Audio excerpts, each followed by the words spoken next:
Hello, Tomasio here, and it is very, very important that everyone pays very close attention to what I'm about to say. Okay, the Blessed Mother is clearly doing some amazing things. Okay, now, what is she doing? First of all, first and foremost, Fatima. She made a special appearance in Portugal, 1917. Look it up. It's called Our Lady of Fatima. She talked all about Russia. She talked about the First World War, the Second World War, and the Third World War. This is all at Fatima, Portugal. Okay? Everything you want to know is in Fatima, Portugal. Mary said, I choose Russia, just like God chose Israel in the Old Testament. Mary chooses Russia to reveal the new plan of God, okay, which is, and Mary is been chosen to reveal the new plan of God for the coming reign of peace. So Russia is ahead of everybody else on this because she chose Russia to lead the way, and Putin's trying awful hard. And the Pope just met with the head of the Russian Orthodox Church and signed a joint pro-life declaration. You got to be pro-life is what they're saying. And they came against ISIS as not being pro-life, clearly not. So, all right, so you got the Pope and the Russian Patriarch. The Russian Patriarch's very close to Putin. They work closely together, unlike in our country. Okay? Now, Trump understands that the good thing is happening in Russia, and he wants it to happen here in America. He wants the same blessing that Russia has to fall on America. Bring all the American people together, black, white, Hispanic, whatever, straight, gay. It does. The point is, Trump wants to bring Americans back together, get rid of abortion, okay, and get along with each other and bring back jobs to America so that we could, like, not just a few privileged people can enjoy this special life, but a lot of people can enjoy this special life. Then you can talk about immigrants and bringing in people, you know, but when the American people are so really under attack, it's unbelievable. Christians in America are, I mean, if you're really trying to live a Christian life, now you have the prosperity gospel Christians, and they're saying you could be rich. You know, they're telling everybody to get rich. Well, that only works like for a certain percentage of people for a number of reasons, and it's not because someone's better than someone else. It's just your skill is more in need right now than my skill. You know, so that's just the breaks. But I got skills. You know what I'm saying? But people aren't listening to the people with skills. Right now, it's the people really without skills who are dominating everything, and it's horrible. So the Trump-Mary connection relates to his support of Russia. Trump supports Russia. So that's meaning he's supporting Blessed Mother, because the Blessed Mother is also supporting Russia. She's in favor of what's going on in Russia morally. She wants the Christian country, obviously. She wants a pro-life country. She doesn't like the trafficking, the pornography, gay marriage, none of that stuff. She doesn't like that stuff because it doesn't glorify God. She's here to tell us what makes God happy. So, but she loves everybody. It's just you can't do the devil's work. The devil wants to do stuff that hurts God. So Mary's not going to approve of stuff that the devil wants. So anyway, that's pretty much the connection. If you don't understand the connection, you need to understand. Now, Rubio doesn't see it. Rubio is against Russia. Cruz, he's not saying anything good about Russia at all. So they want to, it's all about Russia. That's the bottom line, because Russia is doing the right thing, and people don't want to acknowledge it. So, you know how the Protestants are all passionate about Israel. Bless Israel. Israel can do no wrong. They're giving free abortions out in Israel. Okay, they're advertising for abortions. They're producing porn. Now, listen to me. Russia is on the right track. They're on the right track. So, how does this relate to Scalia?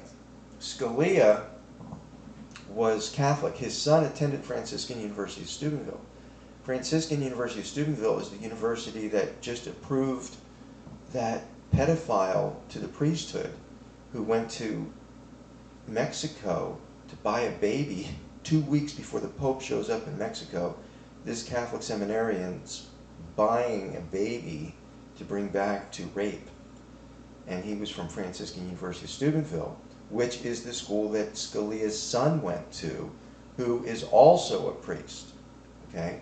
Now, the problem is this. Franciscan University of Steubenville has an idol there. It's called the San Damiano cross that has a big phallic symbol. Right in the middle of Jesus' stomach is a phallic symbol.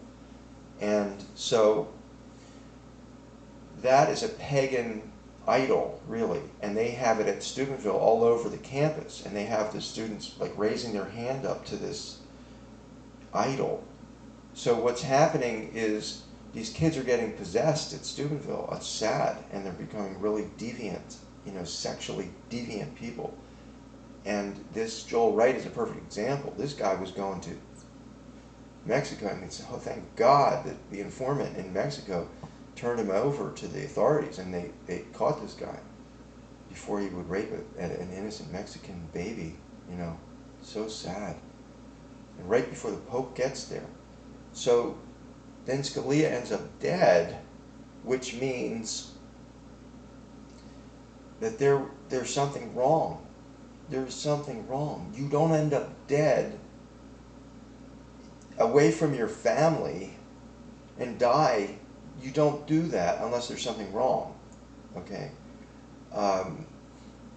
God is a merciful God. Scalia was a practicing Catholic. I'm sure he prayed the rosary. I'm sure he wore a scapular. All these things that we believe in.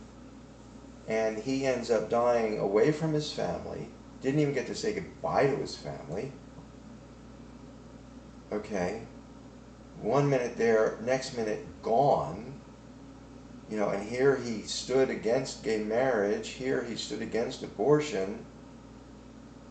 And this is his reward of a death apart from his family. Now, this is, you can say, well, this is all happened circumstance and chance and whatever. You can say whatever you want.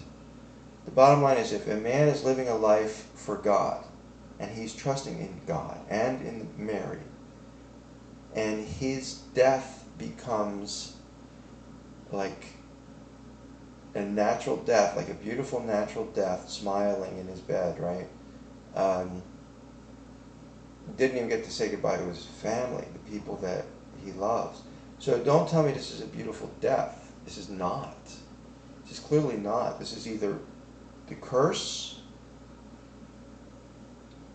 which is not good for someone who is a Catholic with rosaries and scapulars on, to have a cursed death, or this was foul play. Take your pick. Take your pick. The God I know, the God I serve, is a loving God. Okay? A loving God. So you have a public servant, someone who was willing to stand for God publicly. I heard him tell people it was very, what was his word? It wasn't reasonable. It was very,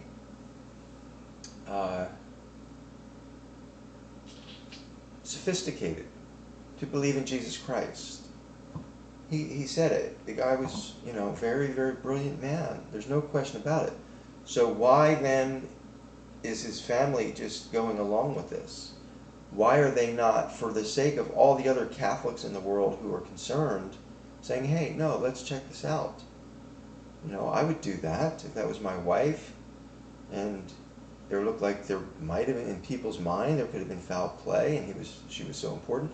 I would say, yeah, check it out for sure. Who the heck, you know what I mean? So it's nothing's lining up with this other than foul play and cover up and threats and that kind of stuff. Otherwise, they'd have nothing to hide. You know, they would have nothing to hide. There's something clearly that's being hidden here. Because it's not lining up. And don't make the American people stupid. And Donald Trump should call for an investigation.